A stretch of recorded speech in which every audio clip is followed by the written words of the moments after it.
Evangelio según San Marcos. Capítulo 6. Visita a Nazaret.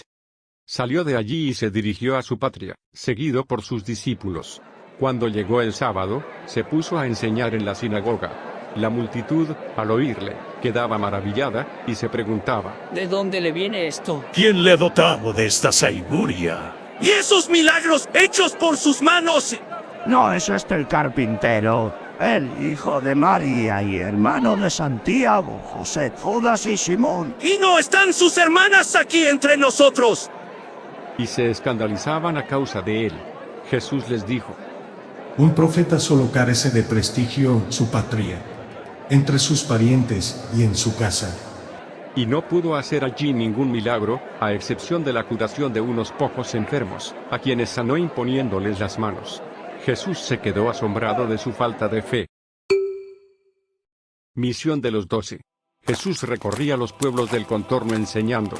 Llamó a los 12 y comenzó a enviarlos de dos en dos, dándoles poder sobre los espíritus inmundos. Les ordenó que nada tomasen para el camino, a excepción de un bastón, ni pan, ni alforja, ni calderilla en la faja, y que fueran calzados con sandalias y no vistieran dos túnicas. Les dijo además: Cuando entréis en una casa, quedaos en ella hasta marchar de allí. Si en algún lugar la gente no os acoge ni os escucha, marchaos de allí, y sacudid el polvo de la planta de vuestros pies, como testimonio contra ellos. Ellos, yéndose de allí, iban predicando a la gente la conversión. Expulsaban a muchos demonios y curaban a muchos enfermos ungiéndolos con aceite. Herodes y Jesús. El rey Herodes se enteró de todo esto, pues su nombre se había hecho célebre. Algunos decían: Juan el Bautista ha resucitado de entre los muertos y por eso actúan en él fuerzas milagrosas. Otros decían: ¿Es Elías? Otros. Es un profeta como los demás profetas. Al enterarse Herodes, comentó: Seguro que aquel Juan, a quien yo decapité, ha resucitado.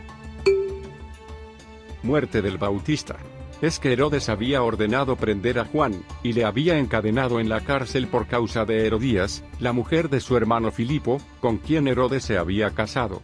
Porque Juan decía a Herodes: No te está permitido tener la mujer de tu hermano.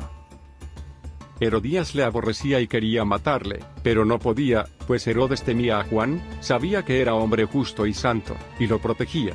Cuando le oía hablar, quedaba muy perplejo, y le escuchaba con gusto. Pero llegó el día oportuno, cuando Herodes, con ocasión de su cumpleaños, dio un banquete a sus magnates, a los tribunos y a los principales de Galilea.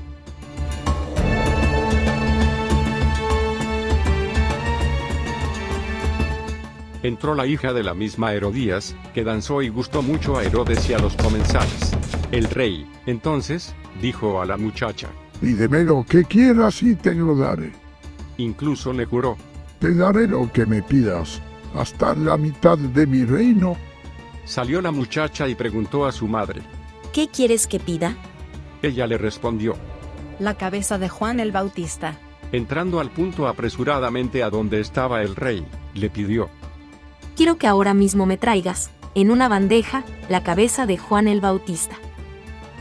El rey se llenó de tristeza, pero no quiso desairarla a causa del juramento y de los comensales. Así que mandó al instante a uno de su guardia, con la orden de traerle la cabeza de Juan. El guardia fue y le decapitó en la cárcel, trajo su cabeza en una bandeja y se la dio a la muchacha, que a su vez se la entregó a su madre. Al enterarse sus discípulos, vinieron a recoger el cadáver y le dieron sepultura. Primera multiplicación de los panes. Los apóstoles se reunieron con Jesús, y le contaron todo lo que habían hecho y lo que habían enseñado.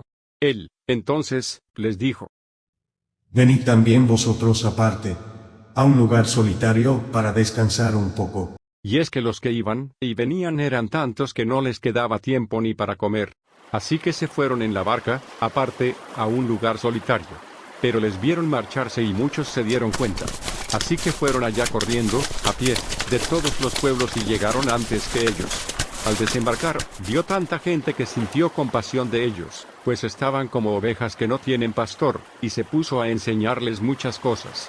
Era ya una hora muy avanzada, cuando se le acercaron sus discípulos y le dijeron: El lugar está deshabitado y ya es hora avanzada. Despídelos para que vayan a las aldeas y pueblos del contorno a comprarse de comer. Él les contestó. Darles vosotros de comer. Ellos le dijeron. Vamos nosotros a comprar 200 denarios de pan para darles de comer. Jesús les preguntó. ¿Cuántos panes tenéis? Id a ver. Después de haberse cerciorado, le dijeron.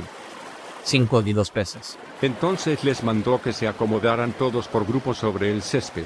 La gente se acomodó por grupos de 100 y de 50.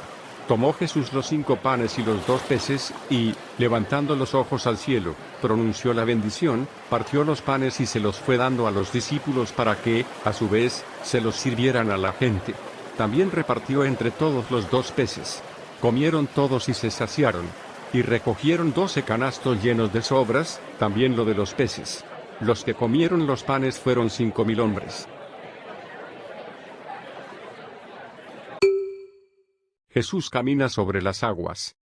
Inmediatamente obligó a sus discípulos a subir a la barca y a ir por delante hacia Betsaida, mientras él despedía a la gente.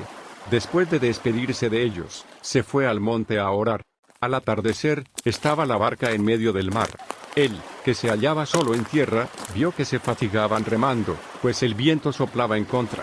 Entonces, a eso de la 4ª vigilia de la noche, vino hacia ellos caminando sobre el mar, e hizo ademán de pasar de largo. Pero ellos, viéndole caminar sobre el mar, creyeron que era un fantasma y se pusieron a gritar, pues todos le habían visto y estaban turbados. Pero él, al instante, les habló así. Tranquilos, que soy yo, no temáis. Subió entonces junto a ellos a la barca y amainó el viento. Ellos quedaron en su interior completamente estupefactos, y es que no habían entendido lo de los panes, pues su mente estaba embotada. Curaciones en el país de Genesaret. Terminada la travesía, llegaron a tierra en Genesaret y atracaron. Apenas desembarcaron, le reconocieron enseguida. Recorrieron entonces toda aquella región y comenzaron a traer a los enfermos en camillas a donde oían que él estaba. Y dondequiera que entraba, en pueblos, ciudades o aldeas, colocaban a los enfermos en las plazas, y le pedían que les dejara tocar siquiera la orla de su manto, y cuantos la tocaron quedaron curados.